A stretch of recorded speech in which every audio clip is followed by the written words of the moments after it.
High വിഗ്നസ് എന്ന ചാനലിൽ ഞങ്ങളെ ശ്രദ്ധിക്കുന്ന എല്ലാ മാന്യ ശ്രോതാക്കൾക്കും ഞങ്ങളുടെ വന്ദനം അറിയിക്കുന്നു. കഴിഞ്ഞ ചില സീരീസുകളായിട്ട് ചില വിഷയങ്ങളെക്കുറിച്ചൊക്കെ ചർച്ചകൾ നടത്തുവാനും അത് നിങ്ങൾ കുറച്ചെങ്കിലും ശ്രദ്ധിക്കുവാനും ഒക്കെ ഇടയായിരുന്നതിനുള്ള നന്ദി ഇത്തരുണത്തിൽ പ്രകാശിപ്പിക്കുകയാണ്. ഇന്ന് വായന എന്ന് പറയുന്ന ആ ഒരു അനുഭവം വളരെ കുറഞ്ഞിരിക്കുന്ന ഈ സാഹചര്യത്തിൽ ആളുകളെല്ലാം ഫേസ്ബുക്കിലും മറ്റുള്ള സോഷ്യൽ മീഡിയകളിലും ഒക്കെ ആയി, വിശേഷിച്ച് കുട്ടികൾ ഉൾപ്പെടുന്ന ഒരു വലിയ സമൂഹവും ഗെയിമിലൊക്കെ അടിമപ്പെട്ട് ഇരിക്കുന്ന സാഹചര്യത്തിൽ അക്ഷരങ്ങളെ വായിക്കുക എന്നുള്ള ഒരു പഴയ എന്റർടൈൻമെന്റ് അല്ലെങ്കിൽ വളരെ പ്രാധാന്യമേറിയ വിഷയത്തെ മറന്നു പോകുന്ന ഒരു സാഹചര്യം ഇന്നുണ്ട്. എന്നാൽ വായനയുടെ പ്രാധാന്യത്തെക്കുറിച്ച് വിശദീകരിക്കുന്ന ഒന്നിലധികം എപ്പിസോഡുകൾ ഈ യൂട്യൂബ് ചാനലിലുണ്ട്. നിങ്ങൾക്കത് കയറി കാണുകയും കേൾക്കുകയും ചെയ്യാവുന്ന സാഹചര്യങ്ങളുണ്ട്. വിവിധ ലൈബ്രറികളിൽ പോയി അവിടുത്തെ പുസ്തകങ്ങളെ പരിചയപ്പെടുത്തുന്ന ഒരു പതിവ് ഞങ്ങൾക്കുണ്ട്. എന്നാൽ ഇന്ന് ഞങ്ങൾ പ്രധാനമായിട്ട് ഉദ്ദേശിക്കുന്നത് ക്രൈസ്തവ പുസ്തകങ്ങളെ പരിചയപ്പെടുത്തുന്ന ഒരു പരിപാടി ആരംഭിക്കുകയാണ്. നമ്മളെ വ്യക്തമായിട്ട് സ്വാധീനിക്കുന്ന ചില പുസ്തകങ്ങളുണ്ട്. ആ പുസ്തകങ്ങൾ വായിച്ചാൽ നമ്മുടെ സ്പിരിച്വൽ ആയിട്ടുള്ള അനുഭവങ്ങൾ വ്യത്യസ്തമായി തീരുന്ന സാഹചര്യങ്ങളുണ്ട്. അങ്ങനെയുള്ള ഒന്ന് രണ്ട് പുസ്തകങ്ങൾ എൻ്റെ പ്രിയ സ്നേഹിതൻ പാസ്റ്റർ മാത്യു സി നിങ്ങളുടെ മുമ്പിൽ അവതരിപ്പിക്കുന്നു. ഐ വിഗ്നസ് എന്ന ഈ യൂട്യൂബ് ചാനൽ നിങ്ങൾ സബ്സ്ക്രൈബ് ചെയ്യണം, അത് നിങ്ങൾ ഷെയർ ചെയ്യണം, നിങ്ങളത് ശ്രദ്ധിക്കണമെന്ന് വളരെ താഴ്മയോടെ അപേക്ഷിക്കുന്നു. എൻ്റെ പേര് മാർട്ടിൻ. ഇപ്പോൾ വായന വളരെ കുറഞ്ഞ കാലഘട്ടമല്ലേ? പക്ഷേ അഭിപ്രായം എന്താ? സത്യത്തിൽ വായന ഇന്നുണ്ടോ? ആളുകൾ വായിക്കുന്നുണ്ട്? ഇപ്പൊ എനിക്ക് തോന്നുന്നു ഈ റീൽസിന്റെ പുറകെ തോന്നുന്നു ആൾക്കാർ. ഇത് മൊബൈൽ, ഓൺലൈൻ അല്ലെങ്കിൽ സോഷ്യൽ മീഡിയയുടെ വലിയ വ്യാപനം വാർത്തയെ അതിനെ കുറയ്ക്കുന്നതിൽ വലിയ ഒരു സ്വാധീനം ചെലുത്തുന്ന ഒരു സാഹചര്യത്തിലാണ് നമ്മളായിരിക്കുന്നത് എന്ന സത്യം തന്നെയാണ്. റീൽസിന്റെ കാലഘട്ടമാണ്. അതുകൊണ്ട് വിദ്യാർത്ഥികളായാലും അല്ലെങ്കിൽ പ്രത്യേകിച്ച് പാസ്റ്റർമാരായാലും ഏത് മേഖലയിലുള്ളവരായാലും വായന കുറഞ്ഞു വരുന്നൊരു കാര്യമാണ് എന്ന സത്യം തന്നെയാണ്. ഈ പുസ്തകങ്ങളെ ഈ കുട്ടികൾക്ക് മലയാളം വായിക്കാൻ അറിയത്തില്ലെന്നുള്ള ഒരു സത്യമാണ്. കഴിഞ്ഞ ദിവസം ഞാൻ ഒരു കുട്ടിയോട് ഒരു ഭാഗം വായിക്കാൻ വന്നപ്പോൾ വായിച്ചു, പക്ഷെ മൊത്തം അക്ഷരത്തെറ്റും സ്പെല്ലിംഗ് മിസ്റ്റേക്ക്. അല്ല, സ്കൂളിലും പഠനത്തിലും വായന കുറവാണ്. ഈ ഓൺലൈൻ പഠനം അല്ലെങ്കിൽ ഓൺലൈൻ ട്യൂഷനൊക്കെ നമുക്കറിയാം. എൻ്റെ കുഞ്ഞുങ്ങളും ഓൺലൈൻ ട്യൂഷൻ സംബന്ധിക്കുന്നവരാണ്. അവര് കണ്ടുകൊണ്ടാണ്, പണ്ട് വായിച്ച് പഠിച്ചുകൊണ്ടാണ് പരീക്ഷ എഴുതുന്നത്. ഇപ്പം മിക്കയിടത്തെ കുഞ്ഞുങ്ങളും കണ്ടുകൊണ്ടാണ് പരീക്ഷ എഴുതുന്നത്. കണ്ടുകൊണ്ടും കേട്ടുകൊണ്ടുമാണ് പരീക്ഷ എഴുതുന്നത്. വായന തുലവും കുറവായിരിക്കുന്ന ഒരു അന്തരീക്ഷമാണ് നമുക്ക് ചുറ്റും സൃഷ്ടിക്കപ്പെട്ടിരിക്കുന്നത്. അത് അത്യന്തം അപകടം തന്നെയാണ്. അതൊരു ശരിയായ കാര്യമാണ്. കാരണം എന്താ വെച്ചാൽ ഈ അക്ഷരങ്ങളെ സ്നേഹിക്കാൻ കഴിഞ്ഞെങ്കിൽ മാത്രം നമുക്ക് വായിക്കാൻ പറ്റും. അങ്ങനെയെങ്കിൽ മാത്രമേ അക്ഷരങ്ങളോടുള്ള ഒരു താല്പര്യവും അതൊന്ന് മനസ്സിലാക്കാനും നമുക്ക് പറ്റത്തുള്ളൂ. അങ്ങനെ ഈ ഒരു പ്രശ്നം ഉള്ളതുകൊണ്ട് കുട്ടികൾ വാസ്തവത്തിൽ ഒരു നല്ല അറിവിലേക്ക് പ്രവേശിക്കുന്നു. ഞാൻ പല കുട്ടികളെ കാണുമ്പോൾ അവർ റീൽസ് മറിച്ച് കണ്ട് സമയം, അതായത് റീൽസ് കാണാൻ തുടങ്ങിയുള്ള പ്രശ്നം ഇതിന് സമയം പോകുന്ന അറിയത്തില്ലെന്നുള്ള. എത്ര മണിക്കൂർ കഴിയുന്നു കാണും. ഒരു ലഹരി പോലെ. ഭയങ്കര ലഹരി നമുക്ക് സഹിക്കാൻ പറ്റാത്ത ലഹരിയാണ്. ഇതൊരു വലിയ ദോഷം തന്നെയാണ് ഇന്നത്തെ. നമ്മളൊക്കെ പലപ്പോഴും പറയാറുണ്ട് മക്കളെ ചെയ്തെന്ന് പറയാറുണ്ടെങ്കിൽ തന്നെയും. പിന്നെ ഞാൻ കണ്ടൊരു വലിയ ദോഷം എന്താന്ന് വെച്ചാൽ ഈ കുട്ടികൾ കരയാതിരിക്കാൻ വേണ്ടി പേരൻസ്, വിശേഷിച്ച് അമ്മമാര് മൊബൈൽ അവരുടെ കൈ കൊടുക്കും. എന്താ താങ്കൾക്ക് അതിനുള്ള അഭിപ്രായം എന്താ? അത് കൊടുക്കുന്ന തെറ്റാണ്, ശരി? നമുക്ക് എങ്ങനെ മാറ്റാൻ പറ്റുന്നു? രണ്ട് തരത്തിലുള്ള അഭിപ്രായങ്ങൾ അതുമായിട്ട് ബന്ധപ്പെട്ട് രൂപപ്പെട്ടിട്ടുണ്ട്. പ്രമുഖരായ പലരും പറയുന്നത് ഞാൻ കേട്ടിട്ടുണ്ട്. ഇതൊക്കെ ഇപ്പൊ സർവ്വസാധാരണമാണ്, ഇതല്ലാതെ വേറെ മാർഗമില്ല എന്ന് പറഞ്ഞുകൊണ്ട് ഈ ഒരു രീതിയെ പ്രോത്സാഹിപ്പിക്കുന്നവരും ഇത് അത്യന്തം തെറ്റാണ് എന്ന നിലയിൽ ഇതിനെ എതിർക്കുന്നവരുമുണ്ട്. രണ്ട് വിഭാഗമുണ്ട്. അതും പ്രമുഖർ തന്നെയാണ്. ഈ രണ്ട് വിഭാഗങ്ങളിലുള്ളതെന്നാണ് എൻ്റെ ഒരു കാഴ്ചപ്പാട്. എനിക്ക് പലതും കാണാനും കേൾക്കാനും പറ്റിയിട്ടുള്ളത്. അത് ശരിയായ കാര്യമാണ്.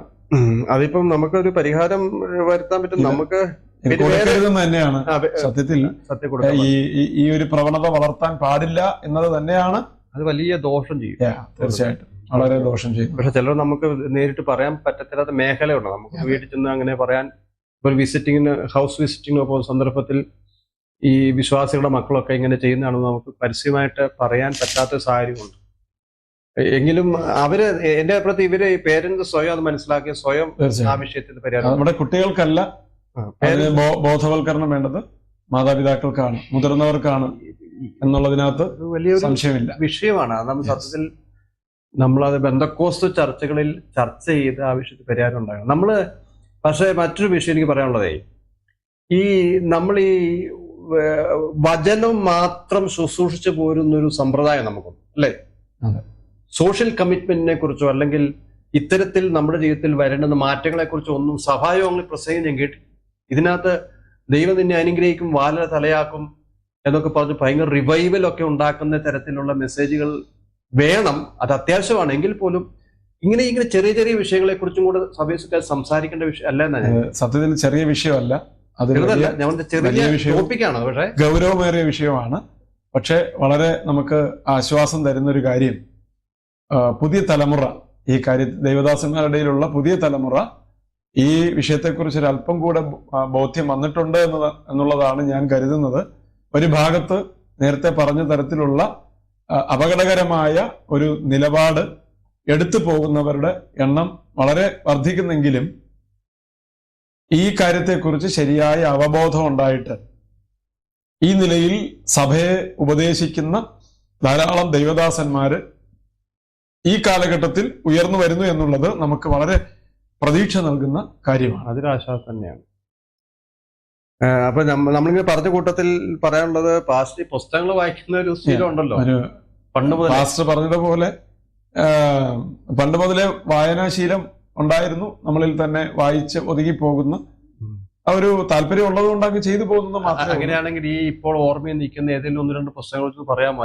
അതിന്റെ കണ്ടന്റും അതിന്റെ എഴുത്തുകാരും എങ്ങനെയുണ്ട്, അത് വായിച്ച പ്രയോജനമാണോ? നമ്മളെ സ്വാധീനിച്ചിട്ടുള്ള ധാരാളം പുസ്തകങ്ങളുണ്ട്. ഞാനിപ്പോഴും രണ്ടാമതായിട്ട് റെഫർ ചെയ്തുകൊണ്ടിരിക്കുന്ന ഒരു പുസ്തകത്തെയാണ് ഞാൻ ഇന്ന് ഈ പ്ലാറ്റ്ഫോമിലൂടെ പരിചയപ്പെടുത്താൻ ആഗ്രഹിക്കുന്നത്. വായന എത്ര കണ്ട് പ്രാധാന്യം ഒരു മനുഷ്യന്റെ ജീവിതത്തിൽ ഉണ്ട് എന്നുള്ളത് നമ്മളത് എത്ര പറഞ്ഞാലും അത് മതിയാവില്ല. അതുപോലെ പ്രാധാന്യമുണ്ട്. ബൈബിൾ വായിക്കുന്നത് പോലെ തന്നെ ബൈബിൾ ഇതര പുസ്തകങ്ങളും കൂടെ വായിക്കണം. ബൈബിളുമായിട്ട് ബന്ധപ്പെട്ട പുസ്തകങ്ങൾ മാത്രമല്ല, നമ്മളൊരു സാമൂഹ്യ ജീവി ആയതുകൊണ്ട് അത്തരത്തിൽ ബൈബിളിന് പുറത്തേക്കുള്ള അല്ലെങ്കിൽ വിശ്വാസധാരയ്ക്ക് പുറത്തേക്കുള്ള പുസ്തകങ്ങൾ കൂടെ വായിക്കേണ്ടത് അത്യാവശ്യമാണ്. അത് പ്രത്യേകിച്ച് ഈ കാലഘട്ടത്തിൽ അത് വളരെ അത്യാവശ്യമായിരിക്കുന്ന ഒരു വിഷയമാണ്. സാമൂഹ്യ പ്രതിബദ്ധതയില്ലാത്ത ബൈബിൾ വിശ്വാസം മാത്രം പ്രസംഗിച്ചു പോകുന്നു, ഇനിയും അങ്ങനെയാണ് മുൻപോട്ട് പോകുന്നതെങ്കിൽ പല പ്രതിസന്ധികളെയും നമുക്ക് നേരിടേണ്ടതായിട്ട് വരും. വിശ്വാസ വിഷയങ്ങളും ബൈബിൾ വിഷയങ്ങളും ഉപദേശ വിഷയങ്ങളും അതുല്യമാണ്. അതിനോട് തുല്യം ചെയ്യാൻ പറ്റുന്ന വിഷയങ്ങളില്ല. അതങ്ങനെ ആ ഒരു നിലയിൽ നിലനിർത്തിക്കൊണ്ട് തന്നെ അതിന് പുറത്തേക്കുള്ള പുസ്തകങ്ങൾ കൂടെ വായിക്കാൻ നമ്മൾ സമയം കണ്ടെത്തേണ്ടത് അത്യാവശ്യമാണ്. പൗലോസ് തിമോത്തിയോസിനെ പ്രബോധിപ്പിക്കുമ്പോൾ നീ വായന, പ്രബോധന തുടങ്ങിയ വിഷയങ്ങളിൽ ഉറ്റിരിക്കണം എന്ന് തിമോത്തിയോസിനെ പഠിപ്പിക്കുന്നുണ്ട്, താൻ പറഞ്ഞ് പ്രബോധിപ്പിക്കുന്നുണ്ട്. നമുക്കും അത് അത്യന്താപേക്ഷിതമാണ്. നല്ല വായനക്കാർ, പരന്ന വായനയുള്ള ധാരാളം ദൈവദാസന്മാർ ഈ കാലഘട്ടത്തിൽ ഉള്ളത് കൊണ്ട് ദൈവത്തിന് നന്ദി അർപ്പിക്കുകയാണ്. അവരിൽ ഏറ്റവും ചെറിയവൻ എന്ന നിലയിലെങ്കിലും 2 പുസ്തകങ്ങളെ, ഞാനിപ്പോൾ രണ്ടാമതായി വായിച്ചുകൊണ്ടിരിക്കുന്ന പുസ്തകത്തെ ഏതാണ്ട് ദൈവദാസന്മാർക്കൊക്കെ ചിരപരിചിതമാണ്. 1ഉം 2ഉം പ്രാവശ്യം വായിച്ചവരും അതിലധികം പ്രാവശ്യം വായിച്ചവരും ഉണ്ട്. ആരെങ്കിലും അതിനെക്കുറിച്ച് അറിയാത്തവരുണ്ടെങ്കിൽ അവർക്ക് വേണ്ടി മാത്രം ഇതൊന്ന് പരിചയപ്പെടുത്താനായിട്ടാണ് ആഗ്രഹിക്കുന്നത്. ഇംഗ്ലീഷ് എഴുത്തുകാരനായ വെസ്ലി എൽ ഡുവൽ എന്ന ദൈവദാസനാൽ രചിക്കപ്പെട്ട ഒരു പുസ്തകമാണ് ദൈവത്തിനായി പ്രജ്വലിക്കുക, ബ്ലേസ് ഫോർ ഗോഡ്.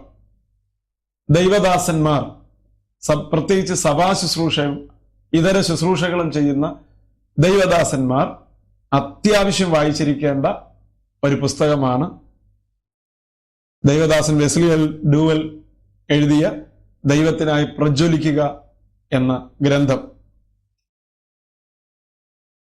വ്യക്തിപരമായി ദൈവത്തിനെ പ്രജ്വലിക്കുക അതിന്റെ അർത്ഥം എന്താ? പ്രജ്വലിക്കുക എന്ന് പറഞ്ഞാൽ ഈ ജ്വലിക്കുക എന്ന് പറയുന്നതിന്റെ ഒരു ഉയർന്ന തലമാണ് പ്രജ്വലിക്കുക. മറ്റൊരു വാക്കായിട്ട് നമുക്ക് ഇംഗ്ലീഷിൽ പറയുമ്പം positive degree, comparative degree, superlative degree എന്ന് പറയുന്ന പോലെ ദൈവത്തിനായി പ്രകാശിക്കുക, ജ്വലിക്കുക എന്ന് പറയുന്നതിന്റെ മുകൾ തലത്തിലുള്ള ഒരു വാക്കായിട്ടാണ് ഞാൻ മനസ്സിലാക്കിയിട്ടുള്ളത് പ്രജ്വലിക്കുക എന്ന്. ഇംഗ്ലീഷ് വേർഡ് ബ്ലേസ് എന്നാണ്. Blaze for God. Ablaze for God എന്ന ഇംഗ്ലീഷ് പുസ്തകത്തിന്റെ മലയാള പരിഭാഷയാണ് ദൈവത്തിനായി പ്രജ്വലിക്കുക എന്നത്. പ്രജ്വലിക്കുക എന്ന് പറയുമ്പോൾ, അബ്ലേസ് എന്ന് പറയുമ്പോൾ കത്തിജ്വലിക്കുക, മിന്നിത്തിളങ്ങുക എന്നൊക്കെയാണ് അർത്ഥം. അപ്പൊ ഈ പുസ്തകം എൻ്റെ ഒരു അഭിപ്രായത്തില് വ്യത്യസ്ത ശുശ്രൂഷകളിലായിരിക്കുന്ന എല്ലാ ദൈവദാസന്മാരും വായിക്കേണ്ട ഒരു പുസ്തകമാണ്. നല്ല പരിഭാഷ, നല്ല ആഖ്യാന രീതി, അതിൻ്റെ സന്ദേശത്തിന്റെ അല്ലെങ്കിൽ ആ കർത്താവിന്റെ ദാസൻ വെസ്ലി എൽ ഡ്യൂവൽ ഇംഗ്ലീഷ് പുസ്തകത്തിൽ തന്റെ ഒറിജിനൽ രചനയിൽ ചേർത്തിരിക്കുന്ന അർത്ഥം ഒട്ടും ചോരാതെ പരിഭാഷ വളരെ വിശ്വസ്തയോടെ ഇതിനകത്ത് നിർവഹിക്കപ്പെട്ടിരിക്കുന്നു എന്നത് പ്രത്യേകം എടുത്തു പറയേണ്ട കാര്യമാണ്. AI ജോർജ് കുട്ടി എന്ന ദൈവദാസനാണ് ഇതിന്റെ പരിഭാഷ നിർവഹിച്ചിരിക്കുന്നത്. ഈ ജോർജ് കുട്ടി എന്ന് പറഞ്ഞ അദ്ദേഹത്തെ കുറിച്ച് എന്തെങ്കിലും പറയാൻ അറിയാമോ? അദ്ദേഹത്തെ കുറിച്ച് അങ്ങനെ അറിയില്ല. ഞാൻ ആ പേര് പരാമർശിച്ചെന്ന് മാത്രമേ ഉള്ളൂ. അത്രയും മാത്രമേ അതിനകത്ത് എഴുതിയിട്ടുള്ളൂ. അദ്ദേഹം മറ്റ് പുസ്തകങ്ങളിൽ എഴുതിയിട്ടുണ്ടോ? അങ്ങനെ വലിയ സത്യത്തിൽ ചിലർ ട്രാൻസ്ലേഷൻ മാത്രം നിർവഹിക്കുന്ന ആൾക്കാരുണ്ട്. അതെ ആയിരിക്കാം, അങ്ങനെയുള്ള ആളായിരിക്കാം. എന്തായാലും നന്നായിരിക്കുന്നു പുസ്തകം, വളരെ നന്നായിരിക്കുന്നു. ഒത്തിരി പഴക്കമുള്ള പുസ്തകമാണ്. ഒത്തിരി നാള് മുമ്പ് നമ്മുടെ മലയാളക്കരയിൽ വന്ന പുസ്തകമാണ്. വായന ശീലമാക്കിയ ദൈവദാസന്മാരെല്ലാം ഈ പുസ്തകം വായിച്ചിരിക്കും എന്ന് തന്നെയാണ് ഞാൻ കരുതുന്നത്. ആരെങ്കിലും ഇതൊരു പുതുതായിട്ട് ലോഞ്ച് ചെയ്ത പുസ്തകമായിട്ടല്ല ഇത് പരിചയപ്പെടുത്തുന്നത്. വളരെ പഴക്കമുള്ള, അപ്പോൾ തന്നെ വളരെ ശക്തമായ ശുശ്രൂഷയ്ക്ക് നമുക്ക് വളരെയധികം കരുത്ത് നൽകുന്ന ഒരു പുസ്തകമാണ്. ഞാൻ അതുകൊണ്ട് തന്നെ ഈ വേളയിൽ ഈ പുസ്തകത്തെ ഞാനത് ശുപാർശ ചെയ്യുന്നു. പക്ഷെ അതിന്റെ കണ്ടന്റ് എന്താ പ്രധാനമാത്മാവിന് പകർച്ചോ അതെല്ലാം ഉണ്ട്. താല്പര്യം ജനിപ്പിക്കുന്ന എല്ലാം ഉണ്ട്. ഒരു ശുശ്രൂഷയിൽ ദൈവം എന്താഗ്രഹിക്കുന്നു, വചനം എന്ത് നിഷ്കർഷിക്കുന്നു, അതെല്ലാം നമുക്ക് വേഗത്തിൽ മനസ്സിലാകുന്ന നിലയിൽ അതിനകത്ത് എഴുതിയിട്ടുണ്ട്. വളരെ മനോഹരമായ രചന. പക്ഷെ മുൻപ് സംസാരിച്ചപ്പോൾ മറ്റൊരു പുസ്തകത്തെ കുറിച്ച് പറഞ്ഞല്ലോ, അതേതായിരുന്നു അതിന്റെ പേര്? എന്റെ ഓർമ്മയിൽ അതല്ല, മറ്റൊരു പുസ്തകത്തെ കുറിച്ച് പറഞ്ഞത് ഈ ശുശ്രൂഷ. ആ പുസ്തകം കുറച്ചുകൂടി എനിക്ക് തോന്നുന്നു അത് ഞാന് കണ്ടിട്ടുണ്ട്. ലീനാർഡ് റാവൻഹിൽ ആണെന്ന് തോന്നുന്നു അതിന്റെ എഴുത്തുകാരൻ. ആ പുസ്തകം പേരെന്തായിരുന്നു? ഉണർവ് എന്തുകൊണ്ട്, വൈ റിവൈവൽ ടാരി എന്ന് പറയുന്ന പുസ്തകം. വളരെ പഴക്കമുള്ള പുസ്തകമാണ്. പക്ഷെ അത് കിട്ടുമെങ്കിൽ അത് ഒരു സമയത്തും അതിന്റെ പ്രസക്തി നഷ്ടപ്പെടാത്ത പുസ്തകങ്ങളാണ് ഇതൊക്കെ. സാഹചര്യങ്ങളും കാലങ്ങളും എത്ര മാറിയാലും, എത്ര പരിഷ്കാരം വന്നാലും, എത്ര ടെക്നോളജി ഡെവലപ്പ് ആയാലും ഈ പുസ്തകങ്ങളുടെ പ്രാധാന്യം ഒരു കാലത്തും അതിന്റെ സ്ഥാനം നഷ്ടമാക്കുന്നില്ല. അപ്പോൾ ഇവിടെ ഞാൻ പരിചയപ്പെടുത്തിയ ആദ്യത്തെ പുസ്തകം ദൈവദാസൻ വെസ്ലി എൽ ഡ്യൂവൽ രചിച്ച എബ്ലേസ് ഫോർ ഗോഡ് എന്നതിന്റെ മലയാള പരിഭാഷ ദൈവത്തിനായി പ്രജ്വലിക്കുക എന്നുള്ളത്. അത് തീർച്ചയായിട്ടും നിങ്ങൾ അത് ശ്രദ്ധിക്കുമെന്ന് കരുതുന്നു. അദ്ദേഹം തന്നെ എഴുതിയ മറ്റൊരു പുസ്തകമാണ് പ്രാർത്ഥനയാൽ ലോകത്തെ സ്പർശിക്കുക. നമുക്ക് പ്രാർത്ഥനയെക്കുറിച്ച് ധാരാളം അറിവുകളും പ്രസംഗങ്ങളും ക്ലാസ്സുകളും ഒക്കെ ലഭിച്ചിട്ടുണ്ടെങ്കിലും എൻ്റെ ഒരു കൺസെപ്റ്റിൽ ഞാൻ പറയുന്നത് ഏറ്റവും ശ്രമകരവും ഫലകരവുമായ ഏറ്റവും പ്രാധാന്യമർഹിക്കുന്ന ശുശ്രൂഷ ആത്മീയ ലോകത്തിൽ, പ്രത്യേകിച്ച് ശുശ്രൂഷകന്മാരെ സംബന്ധിച്ച് അത് പ്രാർത്ഥനയാണ്. മരിച്ചവരെ ഉയർപ്പിക്കുന്നതിനേക്കാളും അത്ഭുതങ്ങൾ ചെയ്യുന്നതിനേക്കാളും മറ്റ് ഇതര ആശ്ചര്യജനകമായ മറ്റേത് ശുശ്രൂഷയെക്കാളും നമുക്ക് ചെയ്യാൻ പ്രയാസമേറിയതും, എന്ന് വെച്ചാൽ ദൈവം ആഗ്രഹിക്കുന്നത് പോലെ ചെയ്യാൻ പ്രയാസമേറിയതും, അതുപോലെ തന്നെ ഏറ്റവും പ്രാധാന്യമർഹിക്കുന്ന ഒരു ശുശ്രൂഷയാണ് പ്രാർത്ഥന. അതുകൊണ്ടാണ് കർത്താവ് പറഞ്ഞത്, ഞാൻ ഈ പ്രയാസമേറിയെന്ന് പറഞ്ഞ അർത്ഥത്തിൽ പ്രയാസമേറിയെന്ന് പറഞ്ഞാല് നമ്മള് പലയിടങ്ങളിലും നമുക്ക് കാണാൻ കഴിയുന്നത് പ്രാർത്ഥന എന്ന് പറയുന്നത് വാചക കസർത്തല്ല, അതൊരു ആത്മാവിന്റെ, അത് പെയിൻഫുൾ ആണ് ശരിക്കും ആത്മനിറവിലുള്ള പ്രാർത്ഥന എന്ന് പറയുമ്പോൾ. നമുക്ക് ഈ പ്രാർത്ഥന എന്ന് പറയുമ്പോൾ ഒരു കാര്യം കൂടെ ആഡ് ചെയ്ത് ഞാൻ പറയാം. ലൂക്കോസ് സുവിശേഷം 18-ാം അധ്യായത്തില് മടുത്തു പോകാതെ എപ്പോഴും പ്രാർത്ഥിപ്പീൻ എന്ന് കർത്താവ് പറയുന്നുണ്ട്. ആർക്കെങ്കിലും സാധ്യമാണോ? രണ്ടാമതൊരു കാര്യം, ജൽപ്പനം, നിങ്ങൾ ജാതികളെ പോലെ ജൽപ്പനം ചെയ്യരുത്. രണ്ട് കാര്യങ്ങൾ ഞാനൊന്ന് ഒരു വാക്കിലൊന്ന് എനിക്ക് മനസ്സിലായത് ഞാൻ പറയാം. ഞാൻ ഇങ്ങനെയാണ് ചിന്തിക്കുന്നത്, നിങ്ങൾ എപ്പോഴെങ്കിലും പ്രാർത്ഥിക്കുന്നെങ്കിൽ മടുപ്പ് കൂടാതെ പ്രാർത്ഥിക്കണം എന്നാണ് ഞാൻ ചിന്തിക്കുന്നത്. പക്ഷെ നമുക്ക് ഇടപെടാതെ പ്രാർത്ഥിപ്പീൻ എന്ന പൗലോസിന്റെ പ്രബോധനമുണ്ട്. പ്രാർത്ഥനാ നിരതമാകണം നമ്മുടെ ജീവിതം. രണ്ടാമത് ഈ ജൽപ്പനം, വിഷയങ്ങൾ കിട്ടിയാൽ നമ്മൾ നന്നായിട്ട് അതിനകത്ത് വാക്കുകൾ ചേർത്ത് പ്രാർത്ഥിക്കും. ഞാൻ ഒന്നിനെയും വിമർശിക്കുകയല്ല, ഞാൻ എൻ്റെ അണ്ടർസ്റ്റാൻഡിങ് പറയുകയാണ്. അപ്പം എന്താണ് ഈ ജൽപ്പനം? നീണ്ട പ്രാർത്ഥനയോ ആവർത്തിക്കുന്ന പ്രാർത്ഥനയോ കാളും അപ്പുറം ജൽപ്പനം എന്ന് പറയുന്നത് ഹൃദയ സമർപ്പണമില്ലാത്ത വാക്കുകൾ ജൽപ്പനമാണ്. പ്രാർത്ഥനയിൽ ഹൃദയമില്ലായ്മ വരുന്നതാണ് ജൽപ്പനം. ഹൃദയാർപ്പണമില്ലാതെ നമുക്ക് പ്രാർത്ഥിക്കാൻ പറ്റും. അപ്പൊ സമ്പൂർണമായ ഹൃദയം സമർപ്പിച്ചുകൊണ്ട് ആത്മനിയോഗത്താൽ റോമാലേഖനം 8-ാം അധ്യായത്തിൽ പറയുന്ന നിലയിലുള്ള പ്രാർത്ഥന പെയിൻഫുൾ ആണ്. അത് ഫലകരവും ശ്രമകരവുമായ ശുശ്രൂഷ തന്നെയാണ്.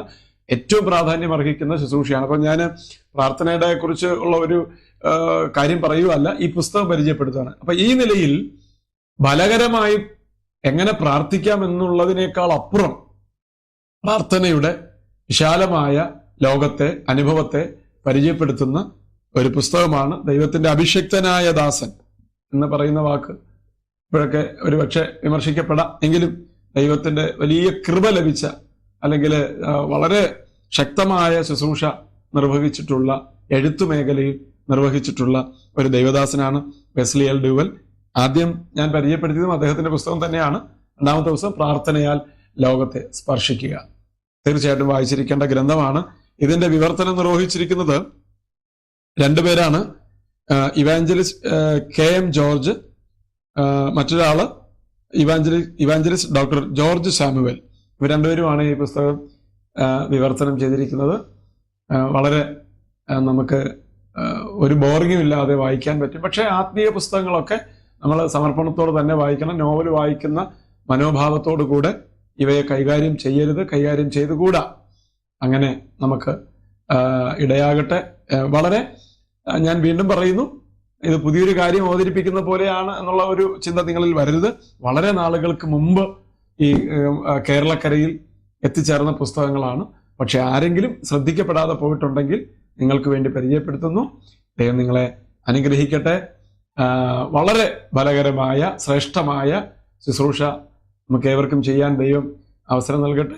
കർത്താവിൻ്റെ വേലയിൽ വിശ്വസ്തരായും ദൈവരാജ്യത്തിൻ്റെ പണിയിൽ ആമേൻ അത് വിശാലമായി ചെയ്യാൻ ദൈവം നമുക്ക് കരുത്തും ഊർജവും നൽകിത്തരട്ടെ എന്നും പ്രാർത്ഥിക്കുന്നു, ആശംസിക്കുന്നു. നന്ദി.